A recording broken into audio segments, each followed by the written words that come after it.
to me, my two reference audio systems sound beautiful. But when I add this little $800 Black Ice Audio EL84 tube amp, both systems just sound better. Think of it this way. To me, my reference audio systems sound without this like a beautiful supermodel in a bikini at the beach. But when I add this little guy, this little tube amp, into the signal chain, it's like now the swimsuit is gone. The system sounded before like a beautiful supermodel, but now it's just better. Like the swimsuit's gone. I'm sorry, it just makes your system sound better. And I'm going to point out, we're talking about KEF LS50 metas. Only have an 85 dB sensitivity. Not the hardest speaker to drive, but they have a reputation for not being easy to drive. 12 watts per channel, and they have inputs for your speaker cable at both 8 ohms and 4 ohms. And because these are rated at 8 ohms, but KEF tells you they dip down to like 4.7 or 4.6 ohms or something like that. I had every intention of starting plugging the speaker wire into the 8 ohm and then probably having to go to the 4 ohm input. Never had to. Never did that. I put the speaker wire into the 8 ohm, and I was playing with the volume. I never turned, you see this here? I never turned this volume knob above 2 o'clock. 2 o'clock is the maximum I ever went. Now, I didn't crank it up to explore if there was ever any distortion past that. And do you know why? I'm going to show you. I was getting, in this 15 by 30 room, I was getting easily, this is where I tend to listen. Can you see 75 dB average and 85 peak? For me, I typically like to listen with average sound pressure levels in like the 70s for decibel rating. When the peaks start to hit 85, I start thinking about going for the volume control and turning it down. 87, I'm probably turning the volume down. That's more than I like it. But I wanted to see what this could do. So with the volume control at 2 p.m., 2 o'clock on the Black Ice Audio FX10H, I was standing 25 feet back from the speakers. 90 decibel level peak, average decibel levels of 80. That is louder than I like to listen. To me, that demonstrated 12 watt per channel tube amp, gave me everything in terms of volume. Your listening may be different. If you want to crank it beyond that, I'm a big tent guy. You do you. But for me, my preference is listening in decibel levels in the 70s with peaks in the low 80s. 85 typically is about the most. So here's the incredible thing about this little amp. I spent the first day with this in my signal chain without the sub. I have the KEF KC62 sub for my LS50 metas.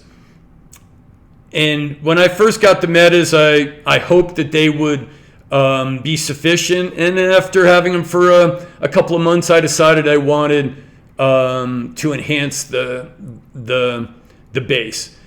So I bought the KC62 KEF subwoofer. So I've got bass all the way down to 20 decibels with the KC62.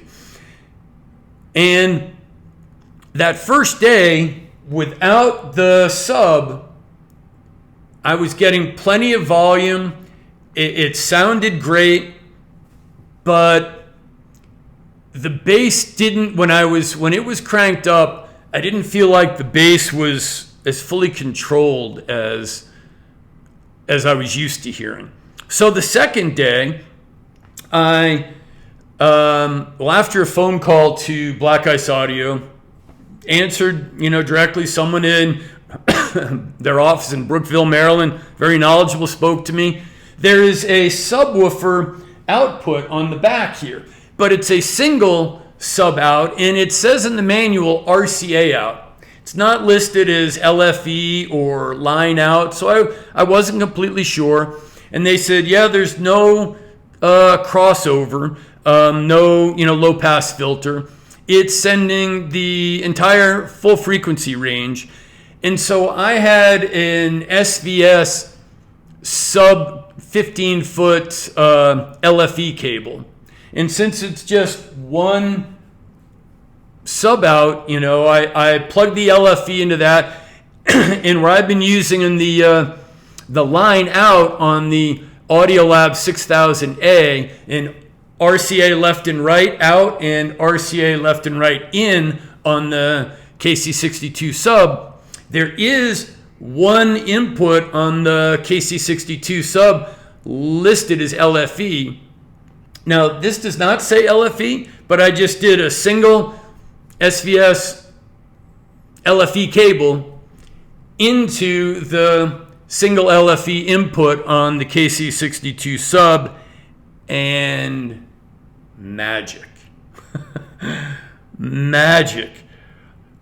The KEF LS50 metas with the KC62 sub, with this little 12 watt per channel tube, EL84 tube amp, which how many tube amps have a sub out or a line out? Some, but not most of them.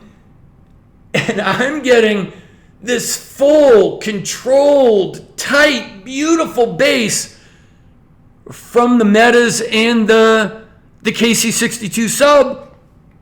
But the sound and the sound stage and the definition and the clarity, I mean, I really struggle with the word salad of adjectives that you get in a lot of audio reviews, because a lot of those adjectives are being taken from intended uses for something visual or kinesthetic and being applied to something auditory, and their adjectives are not meant to be used for that. And so we have to read between the lines on what the person using those adjectives means. So I really think it's important to describe as best I can with words the sound difference, but oftentimes, like Zio's Pantera and Z Reviews and John Darko at Darko Audio, the analogies that are used sometimes are more effective and better for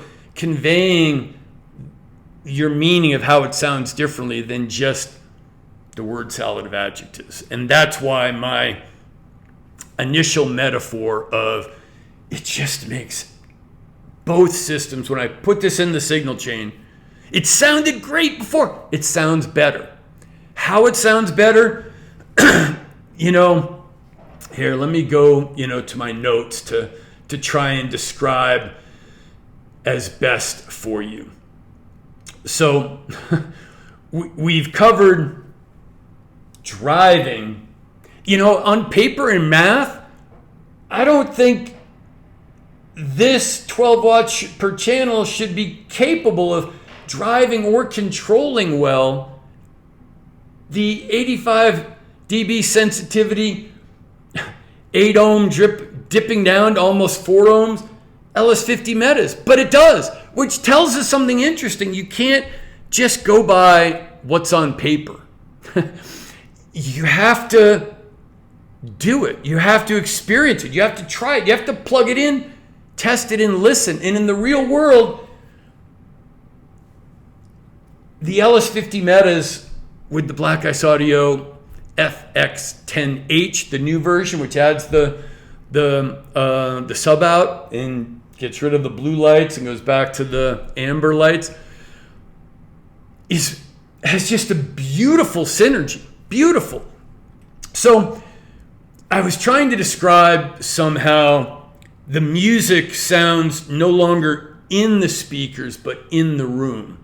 So more specifically, the way I have tried to describe that is, again, I think it's too easy to just go, oh, it's a holographic soundstage.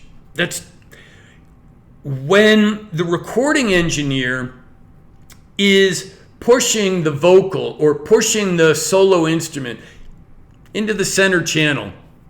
Yes, it's a beautiful holographic center channel.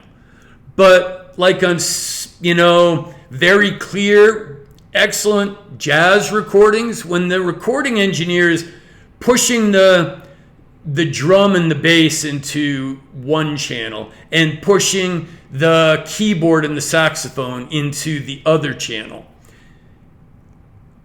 With this beautiful little tube amp, instead of sounding like, oh, that saxophone's coming from the right speaker, oh, the piano now is coming from the left speaker, instead it sounds like there's a piano in the corner behind the speaker, and the sound now is coming from the back left of my room. When the sound engineer is pushing the saxophone to the right channel, it's like there's a saxophone emanating from the right corner of the room. It's just different. And yeah, okay, holographic soundstage, but it that doesn't, to me, more accurately, it's taking it out of the speaker and putting it in that corner of the room, and it just sounds beautiful. Then the next thing that I noticed, as I mentioned, my wife has a tendency to, because I'm working, I'm listening to music in here in the living room, dining room, and she's working in the kitchen. She asked me to turn down my music because I like it louder than she does. So I end up turning it down for her to the 60s in terms of decibel level. And it has to be like low, averaging 60 to 65. If the peaks are anything over 70, that's too much for her. Prior to this, and always before in my sound listening tests, for me, when it's down in the 60 decibel level, there is detail in the recording that I know is there, and I know the speakers in the system reproduces, but I can't notice it. If I really listen, I can hear it, but I'm like straining to listen for it because I know it's there, instead of, oh, I hear it and I enjoy it. Does that make sense? When you're like, oh, I know there's this coming in this part of the song, and so, oh yeah, I can hear that. But if you're doing anything, you wouldn't notice it. You would miss it. So for me, that's why I tend to want to turn that volume to a sound pressure level in the 70s, where everything, all of the beauty, all of the richness, everything that's in the recording that I know is in the recording and I know my system displays and reveals to me. And in the sound pressure levels in the 70 decibel range, 70s, I can hear all of that. That's what I love. So here is something that completely surprised me. After about 10 days of listening and going back and forth between the Class AB Audio Labs 6000A and my new favorite little $800 tube amp, I decided, I'm like, this this is so resolving. I really think I have a Chord Mojo. Doesn't really, I was going to say dongle DAC. It's designed to be portable. It's big and chunky, so it's not truly a dongle DAC. But the Chord Mojo 2 FPG DAC, designed and created by Rob Watts. I think that's his name.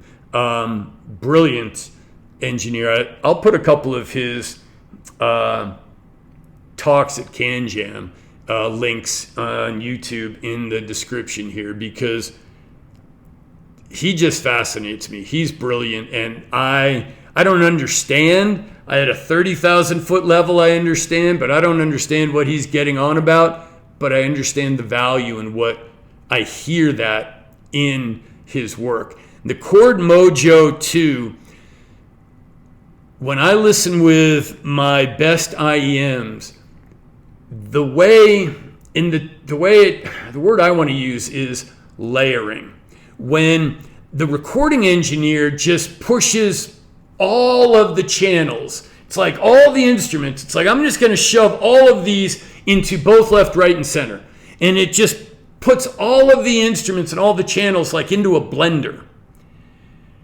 And now it doesn't sound like apples and oranges and blueberries and bananas. It sounds like a fruit smoothie now. It's a new thing.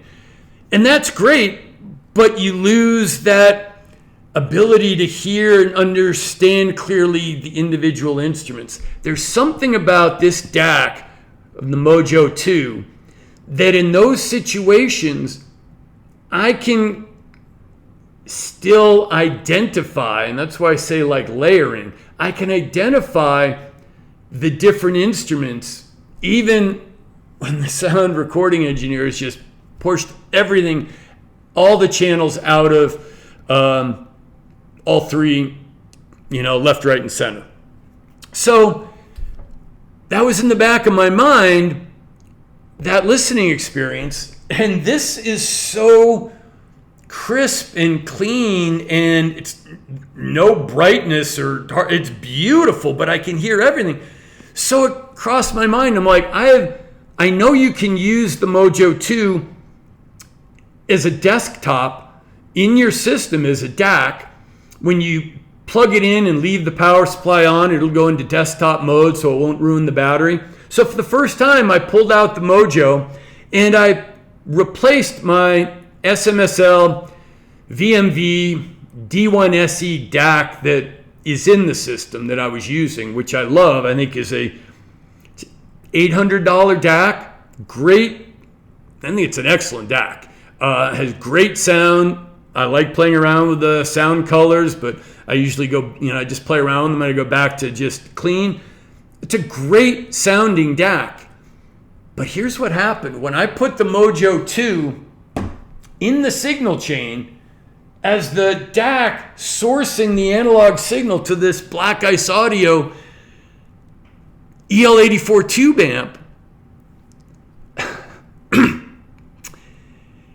it did the same thing as on my IEMs, that just separation gave me that layering. When everything is like thrown in the blender, it did that again for me.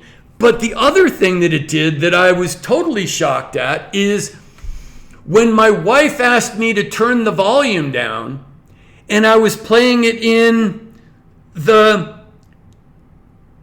sound pressure levels in the 60s, I didn't have to I could hear all of the detail and everything that I knew was in the recording and that I love in the recording and I was expecting to hear. It was all presented to me. I didn't need to turn the volume up. I didn't need to pay attention to listen for it. It was all there. And then that got me thinking, look at this. So I turned it down and I did a listening session. Look at this.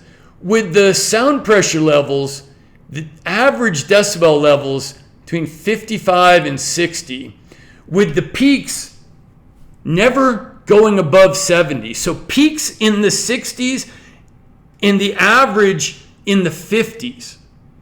Talk about nighttime listening. I never listened that soft. To me, that's just background music. You're not going to hear it. But with the Mojo 2 and the Ice Audio FX10H tube amp, I heard everything. I heard everything in the recording. Every detail. It was all there without listening for it, without straining. And I'm used to listening louder. I'm used to listening in the 70s. That's kind of my normal comfort zone. It was softer than I want, but I'm like, I hear everything. I'm hearing all the... That was unexpected. That was a total surprise to me. I don't know what that says, but I loved it. So for me, the two huge benefits. Now, I knew this was going to sound great in the living room on the Sonus Faber Luminar 5s, efficiency rating of 89 dB, very clean, very beautiful, very musical. Sonus Faber has a sound, and that's why with my XTZ Class D amp, just sounds beautiful. I'm not really a Class D person. I'm much more give me some flavor, some tonal richness person. So I knew everything I was expecting in the living room with the Sonus Faber Luminar 5. Yeah, I knew it would drive it. I don't use a sub in there. I don't think they need it. I didn't plug a sub in there, but it was in the larger, more echoey, worse acoustic setup, dining room, living room, 15 feet wide by 30 feet long, with the harder to drive KEF LS50 Metas. I got to tell you, in here, first, just the Ice Audio tube amp gave me something magical and beautiful and surprising in what it did to the speakers. The music was in the room, not coming from the speakers. And then when I added the Mojo 2, the synergy of the Mojo 2 DAC with the Ice Audio EL84 tube amps and the LS50 Meta and the KEF KC62 sub. Now, granted, this is now about a $5,000 system, I guess, with the WIM, mini streamer, about $5,000. But the synergy of all of this, that beautiful sounding system, that beautiful supermodel in the bikini that I had before plugging in the Ice Audio tube amp, it's so much better. It's so much better. And it was gorgeous before. I am super impressed. This is not going back. This is staying right there. Next to the Audiolab 6000A. I think I'm only going to be using the Audiolab 6000A as my Class AB reference for testing speakers. My living or dining room system is going to be this Ice Audio EL84 tube amp with the Chord Mojo 2 DAC.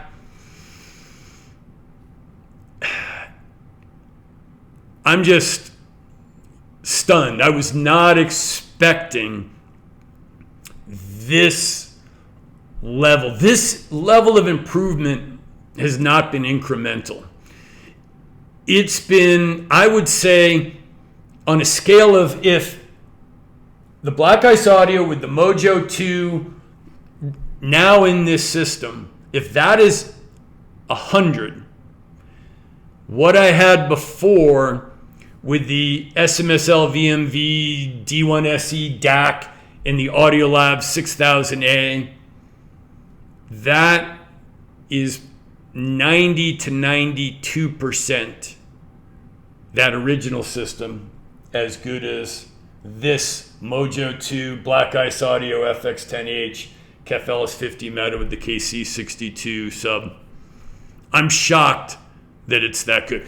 So one other thing before I forget, I have to recommend to all of you tube lovers who are on the waiting list with Deckware for any of the Deckware's amazing tube amps. That's a long wait. Can I make a suggestion? While you're waiting for Deckware, log on to Black Ice Audio and pick up one of these for $800. Put it in your system and you will be so glad that you did. And when your Deckware comes, if you like the Deckware better, sell this. It'll hold its value because it's amazing. But I'm not going to be shocked if you never sell this back. But while you're waiting for your Deckware, people, get on the Black Ice Audio website now and order one of these for $800. This is astounding. The value here, the value in it's improved my audiophile happy place. I'm in a happier audiophile happy place now, thanks to the Black Ice Audio FX10H. Let me check my notes here before I wrap up. We talked about what it did to the sound stage with the subwoofer. That sub out with if you've got a sub with your stand mount speakers and you like a tube amp, I gotta tell you, you've gotta. And you know, Black Ice Audio has a 45-day return window. There's no risk, but I'll be shocked if you return it if you don't like it. It's really been just a great experience for me. Oh, here's one other thing. You know, Thomas in Stereo made a comment one time that I really thought was interesting because his listening room is heavily treated. And in his words, I think he calls it a little bit dead. And so his Focal speakers, which are Focal, very bright, have a lot of treble energy, highly resolving, which is great. But he says in his heavily acoustically treated room, the brighter Focal is a good match for that. Now, I'm the inverse of that. I'm in a kitchen dining room that's not acoustically treated at all, as I walked you through, has a lot of reflective surfaces, probably has a pretty lousy RTC, reflection echo time. So for my listening room and situation, a tube amp like this Chord Mojo 2 and this tube amp, super resolving, super high detail retrieval, but it's smooth and beautiful. There's no treble glare. There's not too much treble energy. And I think for my non-acoustically treated room, no acoustic treatments, and a little bit reflective and bright, the room probably, maybe that has something to do with why I'm so drawn to the Class A sound and the tube sound. So I just wanted to point that out because you may be like me. Not all of us want to go down the acoustic treatment path in the spaces where we live and the spaces where we listen to the music that we love. I've talked about this previously in my videos. I listen in my living room and in my dining room kitchen, and I'm not going to treat either one of them with acoustic treatments. The aesthetic, visually, the decor is more important to me. So my audiophile-ness has to find ways to make my systems sound beautiful and sound the way that I know I love and that I'm looking for in a room that's not acoustically treated.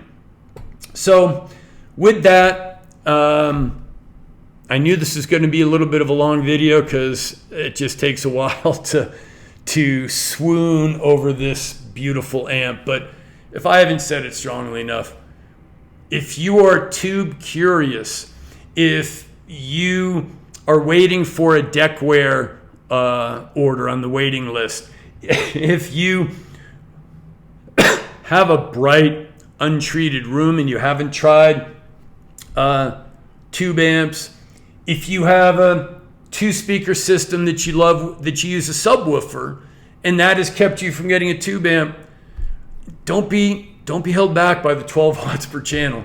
Don't be held back. You will be shocked at what this will drive and what it'll do for you. Like I said, 45-day returns. I'm telling you, jump on their website and order right away. This has been Hunter-Gray-LUV-Music. If you like what I'm doing, please consider supporting the channel by subscribing. Liking helps the algorithm. Share with your audiophile buddies.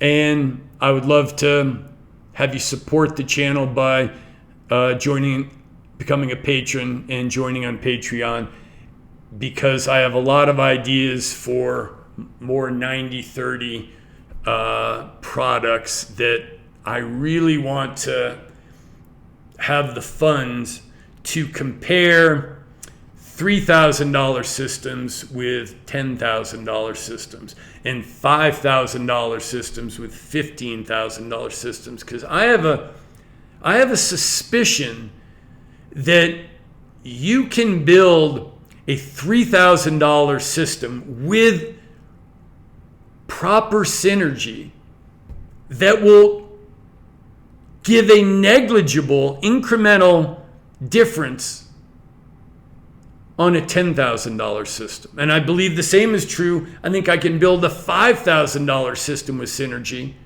that your $15,000 system will at best give you 1 or 2% incremental improvement. But I think I can get that bang for the buck. But that costs money, because manufacturers aren't going to send me gear to evaluate, to show you and demonstrate to you that you don't need to spend that higher amount of money on those systems. A $3,000 and $5,000 system can be really high end. That's not in their benefit. I'm going to need to pony up and pay and order that gear, bring it in and listen against the systems I have in mind built with synergy at $3,000 and at $5,000. And hey, if I'm wrong, then the manufacturers will benefit greatly, but I don't think they want, everyone compares price appropriate. Well, that's not fair to compare it with this. Well, I'm looking for that gear, that gear that gives you 90% or more of the performance at 30% or less of the capital investment, of the cost. And I think there are more of these 90/30 products and systems that I can discover and reveal to you. So again, thank you so much for tuning in and listening. Please consider supporting the channel, but cheers for now.